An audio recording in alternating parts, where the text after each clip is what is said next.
Hey guys, welcome to day 6.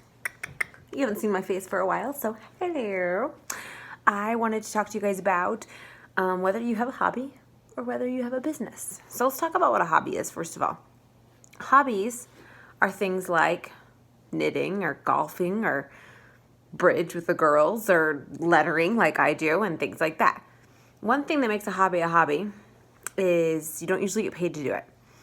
A lot of people go golfing for fun, and they spend tons of money on golfing clothes and golfing equipment and membership fees and things like that. Some people do dance or piano or things like that, and they pay all the money for the instruments and the lessons. Knitting, you buy all the yarn. Sometimes you sell things, but usually never to recoup your time because it takes forever and you probably just charge materials. Things like sewing or, making stuff that takes a lot of overhead, and that you just do really for fun, but not really to turn a profit. Stamp collecting, treasure troll collecting, I don't know, hobbies, things like that. That's what a hobby is. But a business is different. A business is something in which you have goals, and your goal is to make more money than you spend. And a business is something that you need for it to work. It has to work. It's what you depend on.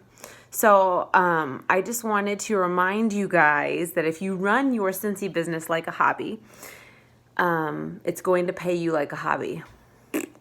Basically, if you buy all the shiny new stuff in the Scentsy family store and you buy tons of American Hero clothes and things like that, but then you don't go talk to people about it and you are up for cancellation every 3 months, it's a hobby.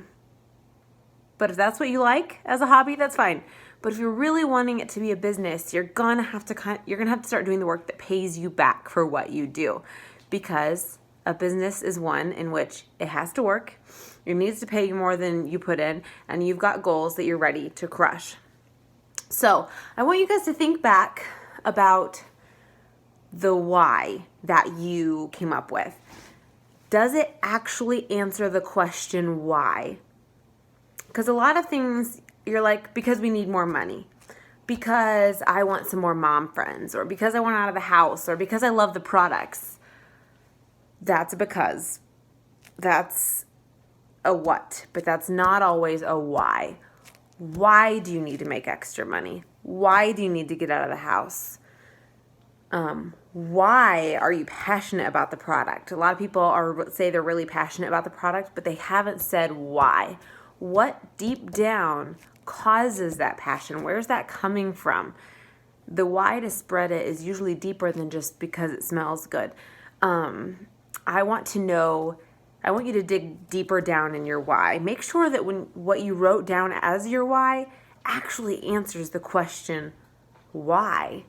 Because it's got to drive you. It's got to be what wakes you up in the morning. It's got to be what makes you stay up late at night. It's got to be the thing that just burns within you when you aren't even trying to think about it. It's got to be big, especially if you're wanting to advance into leadership and make really good money with Scentsy. Because honestly, if you don't have a big why, usually turning your business into something bigger isn't even in the cards for you. It's not even something you want. So the fact that you want your business to be bigger means I know you have a why that is burning inside of you. We just have to figure out what it is. So I just want you guys to think about the why you wrote down and figure out if it's a business kind of a why, or if it's a hobby kind of a why, or if it's a answer to what a why would do, if that makes sense. So like if you wrote down as your why, I want to have some fun, or I want to form some new relationships, or I want to make a little extra money. Those are what's you want.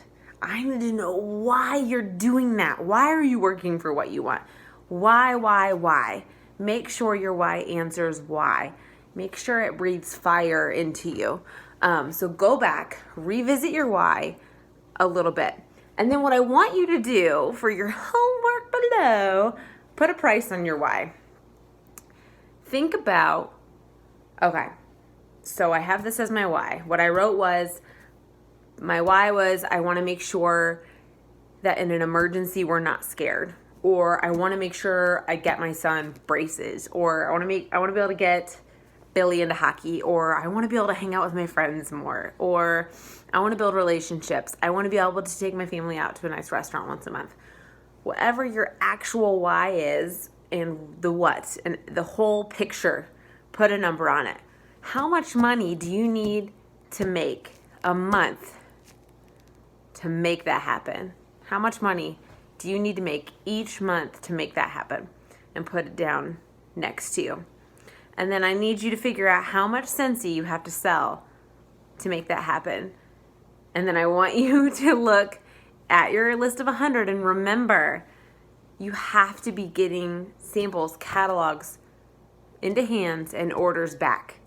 You can pass out samples all day long, but if you're not getting information back from people who you gave samples to or orders in return by following up, you are making samples as a hobby, right? It's costing you money. You're getting nothing in return.